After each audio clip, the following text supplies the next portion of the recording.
Hey everyone, welcome. I'm Chef Cameron for Outdoor Canada's Wild Cuisine.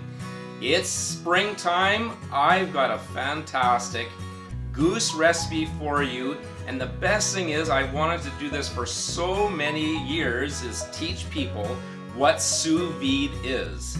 And this is going to be a sous vide goose, and it's going to have some orange and apricot and cloves with a pear brandy orange sauce. This is one of my favorites. Let's get cooking. So how does a sous vide machine work? Really simple. You plug it into your wall and you put it into any kind of pot, and what it does is it heats the water in here and it pumps it around. And the most interesting thing is that you're going to put your meat in here, any kind, put some flavorings in here, you cryovac it. If you don't have a cryovac machine, you can use any kind of Ziploc bag. And what happens is you cook it at a very slow, low temperature. We're going to cook this goose at 135 degrees Fahrenheit.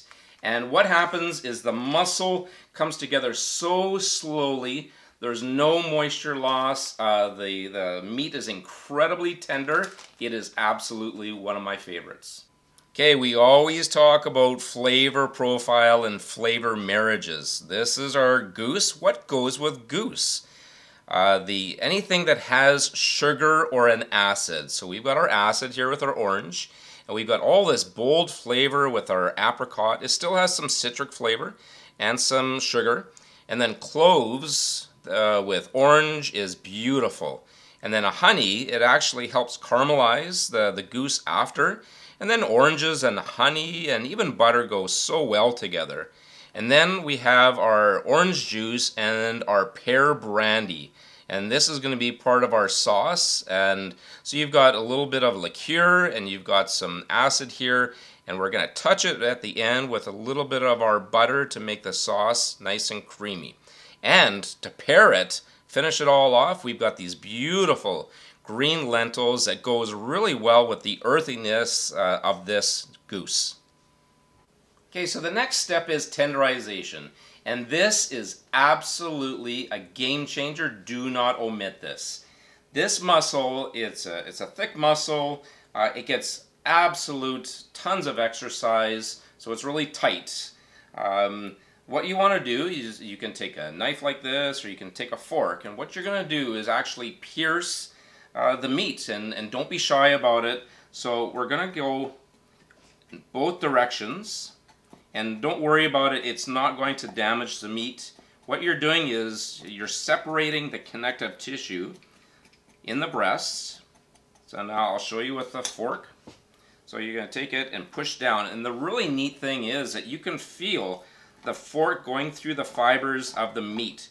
You're going to do this on both sides, and then you're ready for the next step.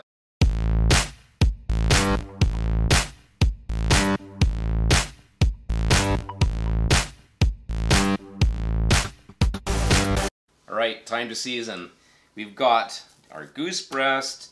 We're going to put a nice amount of pepper and salt on both sides. Always season both sides. Push it down.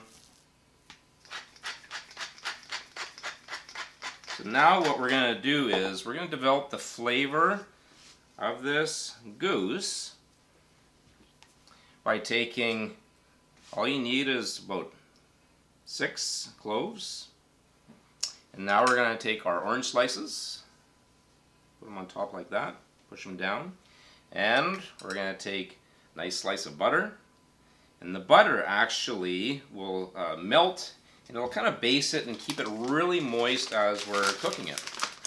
Okay, we got our bag, so we're going to take this and put it into the bag, and then we're going to take a little bit of this pear brandy, and then we're going to cryovac it all, and then we're going to cook it. Okay, so we got everything all in here. We've got our brandy, we got our butter, our cloves, our orange slices. This is amazing. We've got the sous vide machine running right behind me, 135 degrees, 2 hours. Take it out. We're going to towel it off, sear it again, and then off to the plate. Okay, it's been 2 hours. What we're going to do, We're going to take this out of the bag and we're going to put it on our paper towel. A lot of people miss this step, and it is so crucial because we want caramelization of a dry mussel that makes a world of difference. If it is wet, that comes out of here, it's not going to caramelize, it's not going to sear properly. Seared foods are super tasty. So I got my pan on about medium heat here, and the goose is actually 100% cooked. What we're going to do is we're going to sear it in the pan. So let's get in there. I use a Teflon pan so it's not going to stick. And really all we want to do is just sear it golden brown, super great flavor. It's only going to be really about 30 seconds on each side. Okay, so we just flipped it over. Beautiful color on that side. It actually smells like beef, like a steak, because of all that caramelization. So actually, this goose is medium rare.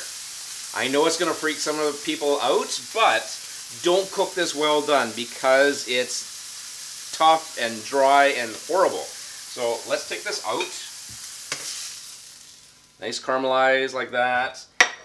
All we're going to do now, keep the same pan because you have all the drippings there. We're going to take a tablespoon of butter, keep it on the same heat, and we're going to take a little bit of our sliced apricots, 2 tablespoons of that, swirl it around. This is how we're going to make our sauce. And this is going to cook really quick. We're going to add in 2 tablespoons of honey. And again, that's going to give it a nice sweetness in which every waterfowl really does well with. Swirl it around. Oh, it's starting to caramelize beautiful. Nice and bubbling right now.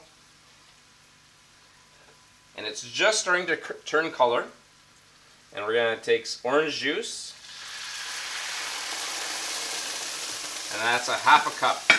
Simmer this down for about 3 minutes. We're ready to go. So the goose has been resting now for about 5 minutes. It's important to let the muscle relax, and then all the juices are going to stay in. The key with this sauce here is, the French call it nappe. So it's a type of thickness or a consistency or a viscosity of the sauce. And with the apricots, it's got the pectin that's been cooked out and the natural sugars. So it's actually quite syrupy. All we're going to do next is we're going to take this goose, we're going to slice it really thin against the grain, and then we're going to pair it with the apricot orange brandy sauce, some green lentils, and some celery root puree.